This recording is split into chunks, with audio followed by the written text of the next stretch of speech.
Olha, eu quero trazer agora uma outra informação também sobre Banco Central, mas para falar do presidente que está deixando o cargo. Roberto Campos Neto fez uma live de despedida nesta sexta-feira. Hoje, só dia de despedida em tudo quanto é lugar. E ele fez um balanço, assim como os outros poderes. Vamos conversar com Álvaro Noceira, que é quem traz esse destaque no nosso 3 em 1. Conta pra gente, meu amigo.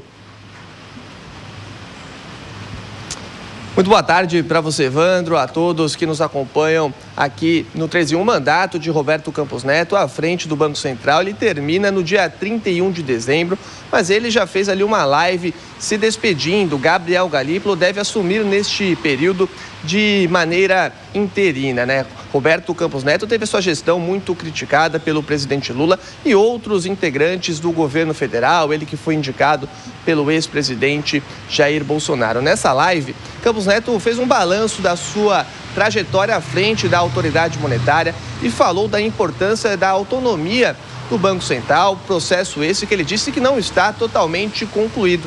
Nós separamos essa fala, vamos ouvir Roberto Campos Neto. Uma outra mudança grande que eu acho que é importante mencionar é o processo de autonomia, que é um processo que ainda não está terminado, mas a gente tem a autonomia operacional, foi um grande ganho, né, para o Banco Central. Eu acho que coloca a instituição à frente das pessoas, à frente da ideologia, à frente dos governos, à frente do tempo político, né, com um tempo diferente do tempo político, com um tempo institucional mais adequado às características necessárias para o cumprimento das nossas missões. Indicado pelo presidente Lula, Gabriel Galípolo assume ali de vez o Banco Central a partir de janeiro do ano que vem, com a difícil missão, tarefa de tentar ali controlar os juros, a inflação e também controlar o câmbio. Hoje, inclusive, o presidente Lula disse que não vai interferir no Banco Central. Volto com você, Evandro. Obrigado, Álvaro. Bom trabalho para você. Chuva aqui em São Paulo. A gente conseguiu ver ali atrás do link do Álvaro, né? Da participação dele. Chove bastante. Começou hoje à tarde com uma pancada de chuva muito forte. Essas são imagens ao vivo agora aqui da Avenida Paulista. A gente percebe que o tempo ficou completamente fechado. Nós tivemos dias muito ensolarados ao longo dessa semana. Aí chega a sexta-feira, o tempo fecha a cara, Alan Gani. E o fim de semana promete ser chuvoso, viu, pessoal? Neste momento, 25 graus aqui na capital. A gente chegou a quase 30 graus ao longo dessa semana. Há previsão de chuva também para sábado, para domingo, e as temperaturas vão ficar ali em torno de 26 e 27 graus. Alan Gani, você não vai conseguir passar o seu fim de semana no clube, a não ser que você queira ficar debaixo de um guarda-sol ou de um guarda-chuva. Não vai dar. Eu vou pro clube assim do mesmo jeito, do jeito que você falou, ficar debaixo de um guarda-sol. Mas eu vou te falar uma coisa, como o paulistano é azarado. Porque isso não é exceção, é toda vez, é de revoltar. É sol durante a semana, fim de semana chuva. Viu? É assim mesmo, é a nossa vida por aqui. Vamos falar um pouquinho de Banco Central agora. Roberto Campos Neto disse que a autonomia do BC ainda não foi concluída. Gani, você concorda? Olha, ela foi concluída em boa parte, mas falta ainda essa autonomia administrativa que blindaria ainda mais o Banco Central. É verdade também que do jeito que foi construída a autonomia em 2020, ela poderia ser ainda maior, né? Blindar ainda mais o Banco Central. Mas a gente avançou institucionalmente e essa autonomia é que garantiu que Campos Neto fizesse um excelente trabalho à frente do Banco Central, resistindo a todas as pressões políticas para a alegria de Fábio Piperno. E aí, Piperninho? Realmente, a saída dele é um motivo, sim, de alegria, sem dúvida nenhuma. Mas, veja, eu queria até emendar isso que ele disse, associar isso que ele disse ao que o presidente Lula falou, né, de que não vai interferir. Bom, agora nenhum presidente pode de fato interferir. Uma vez nomeada a direção, acabou. Então o presidente da República pode indicar os diretores, pode indicar o presidente. Mas a interferência pode acontecer no discurso, né? Aconteceu. Mas aí que está o negócio, né? A interferência agora, na prática, acabou. Quer dizer, enfim, o presidente pode espernear, criticar, fazer o que ele bem entende em relação a esse, né, digamos, até mesmo alguma incontinência verbal, mas do ponto de vista prático, quem resolve são os 9 diretores que estão lá. O que você acha, Gustavo Segré? Eu acho que o processo ao que ele se refere é a autonomia como para determinar salários melhores.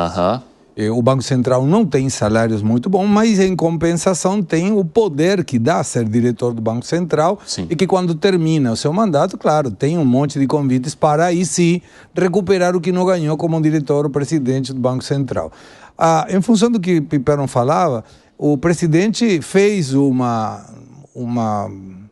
afirmação, digamos assim, em que ele não vai intervir nas determinações que o Banco Central tome, e seria bastante lógico que ele tome essa posição, considerando que ele vai ter que segurar uma crítica exatamente igual, ou pior, pelos indicadores, ao que eles faziam quando estava Roberto Campos Neto, sendo que a taxa da Selic, na época, a manutenção da Selic, que vai estar menor na época de Campos Neto respeito do Galípolo, era por alguém que tinha sido colocado por outro presidente. Agora ele, seria muito lógico que ele critique ao presidente que ele mesmo colocou, mesmo que esse presidente Galípolo faça a mesma coisa que o presidente que ele tanto criticava, Roberto Campos Neto. Ô Zé, Campos Neto sai maior do que entrou no Banco Central? Sim, sai muito maior. Ele foi considerado como o melhor presidente do Banco Central do mundo. O mercado internacional está de olho nele e eu vejo com razão. Ele entra agora num processo de quarentena, né? Ele não pode trabalhar, porque ele detém informações e conhecimentos no Banco Central que o colocariam numa vantagem muito grande no mercado. E eu me lembro desse debate sobre a quarentena de funcionários, principalmente do Banco Central, da Presidência, Ministério da Fazenda, e acho justo. Ele vai receber todos os salários, todas as garantias, como se presidente do Banco Central fosse, e não pode trabalhar. Acho justo.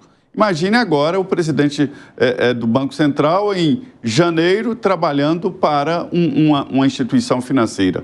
É claro que qualquer um gostaria de contratar. Sobre a independência do Banco Central, eu entendo que os bancos centrais têm que se aperfeiçoar e têm que se modernizar. É um debate ali que talvez o avô do presidente atual do Banco Central, Campos Neto, não tivesse essa defesa. Mas porque naquela época era diferente, não existia internet, não existia moeda digital, então tudo isso muda. Sobre salário do Banco Central, nós estamos falando de diretores, presidente do Banco Central, aí sim, os salários estão ali menos do que o mercado. Mas os funcionários do Banco Central, sim, de motorista a técnico, ganham muito bem, muito bem. São um dos melhores salários daqui de Brasília. E, além disso, a média salarial lá é muito alta. Tem estabilidade, aposentadoria integral, total, é muito bom. Agora, quando entra ali no topo, aí a coisa muda de figura, porque os salários, os rendimentos no mercado financeiro são realmente muito altos. Então, assim, é preciso dizer que a autonomia tem. A independência requerida pelo Campos Neto ainda não. Esta independência vai além, inclusive administrativa. Interessante, Zé.